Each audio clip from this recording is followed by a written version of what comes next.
What's up everyone, Big Dan here, and in this video, we're going to explore 10 tips and tricks I wish I knew before playing Metaphor Refantazio. So buckle up, grab some iced coffee, and let's dive into the guide. Number 1. Cash in on discount day. Stocking up on resources can be expensive, but there is one day each week when all the shops put their items on sale. On Idlesday, the 5th day of the week, you can snag a sweet discount at every shop. You'll know there is a discount because the shop icons will be glowing red on your map. I usually wait to buy consumables and weapons until Idlesday, unless I desperately need something for a dungeon, because buying these things on sale can help you conserve your resources and make them go farther in the long run. Man, we even clipping coupons out here in our fantasy games. That's crazy. Number 2. MP regeneration items are Preem and rare. Unlike health items and other consumables, items that restore your mana bar are exceedingly hard to come by in Metaphor Refantazio. The only shop I've found so far that sells MP items is the Waterboy, but his stock doesn't seem to reset, at least not very often. So it's important to conserve these items for use in dungeons, and sometimes it's best to just leave a dungeon and come back another day, rather than waste your MP regeneration items trying to push a little bit further. Number 3. HP Restore feature is a scam. Early in the game, you'll be taught that you can instantly heal your entire party while exploring a dungeon by hitting up on the D-pad. Absolutely under no circumstances should you do this, because healing in this way costs MP, which you should only be using to cast spells in battle. You can buy shitloads of healing items from shops, but you cannot do the same with items that restore your MP. So wasting MP to restore your HP outside of combat is a gonk move. Instead, just use healing items if you need to top up your health outside of combat. Sure, it's a bit more tedious, but it will conserve your MP items, which is extremely important. Number 4. Don't forget to collect Magla at the Coronation Rock. Metaphor Refantazio's version of a living Mount Rushmore allows you to see who is in the lead to become king. But after you progressed a bit further, you'll also gain resources, specifically Magla, by visiting and viewing the Coronation Rock. Magla accumulates every day, but it will accumulate in bulk, so you don't need to make the trip every single day. Just be sure to come back every so often to pick up your Magla, which can be used to study new archetypes and inherit skills for your characters. Number 5. Don't neglect items in battle. While you may be focused on casting archetype abilities and melee attacks in battle, don't sleep on items, because sometimes they're exactly what you need to turn the tide of battle. In addition to curing yourself, you can also use items that deal direct damage to enemies or inflict status effects. And sometimes these are far more powerful than any of your archetype abilities at the moment. For instance, during the Zorba fight, I was able to use a piece of holy bread or some shit to deal 300 damage to him in a single attack, which was far more powerful than any of my abilities, particularly because the boss was resistant to basically all forms of magic. The other advantage that some of these items have is that they will deal a flat amount of damage even if the enemy is resistant to that damage type. So if an item description says it deals 100 or 150 damage, it will always deal that flat amount, bypassing enemy resistances. I've had less success with the status ailment items though,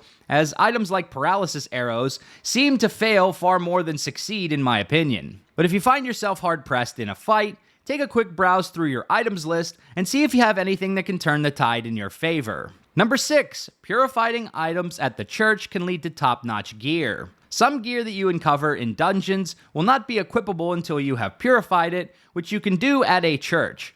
However, in order to unlock this service, you'll need to be at least rank 2 in the wisdom stat.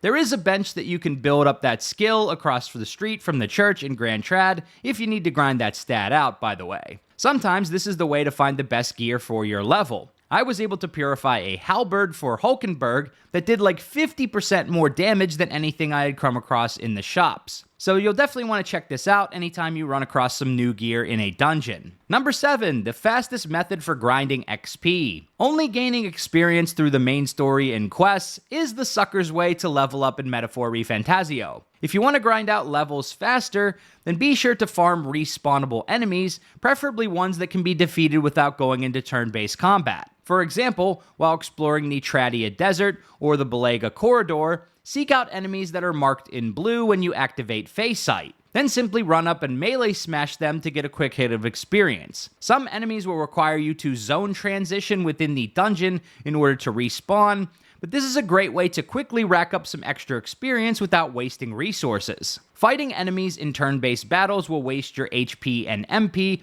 so I would definitely go for the lower level enemies if you can find them. Another good option is defeating Elementas, these blue glowing orbs that you can find in dungeons. These will grant a big hit of XP and Magla, but they can be a bit tricky to pin down, as you have to mash them multiple times in order to get them into a fight. And even then, they will run away if you can't defeat them quickly in combat, so they're kind of a DPS check. Once you defeat an Elementa, it will not respawn, so this can't be farmed infinitely the same way trash mobs can. But it's definitely worth taking these things out when you find them for those sweet rewards. Number 8. Focus on different archetypes throughout the game. While you may discover a playstyle and team composition that you enjoy early in the game, you definitely want to make sure to level up your other archetypes as well. The main reason for this, aside from just trying out different builds and enjoying all the game has to offer, is that some dungeons will heavily favor certain archetypes and punish others. But just switching to a different archetype may not be enough for you at that time, because you'll only have access to the lowest level abilities right when you start using it. So it's important to switch off to new archetypes periodically to level them up a bit, because you'll likely need them later on. You won't necessarily need to be swapping all your companions' archetypes constantly, but it's a good idea to do so with the protagonist at least. Number 9. Don't neglect the agility stat. The turn economy is very important in games like Metaphor Refantazio, because if you can take more turns, you can deal more damage and win faster. And your turn advantage in Metaphor is partially determined by your agility stat. For starters, if you can dodge an enemy attack, it will reduce or negate their future turns, allowing you to get more attacks. Furthermore, if you can buff yourself with an ability like Sukakaja, you can take this even further. And putting on gear that increases evasion will help this as well. So when you're leveling up, be sure to put some points in agility along the way. Number 10. Prioritize companion relationships over royal virtues. As you progress throughout the game, you'll have a lot of freedom and a lot of choices for how to spend your time. But when push comes to shove, it's generally better to pursue follower relationships over royal virtues. Many royal virtues can be leveled up passively by completing other activities, and when you unlock things like speed cooking via reaching rank 4 with Maria, then you can level a stat without even wasting time. So if you're feeling overwhelmed and not sure how to proceed, hang out with your companions if they're available, and save royal virtue leveling for passive grinding via side quests or periods in your calendar when there is nothing else important to do. So there you have it, 10 tips and things I wish I knew before playing Metaphor Refantazio. If you like this video, be sure to subscribe to Big Dan Gaming for more RPG videos. Big shout out to all the channel members for supporting my content. Until next time, this has been Big Dan. I should go.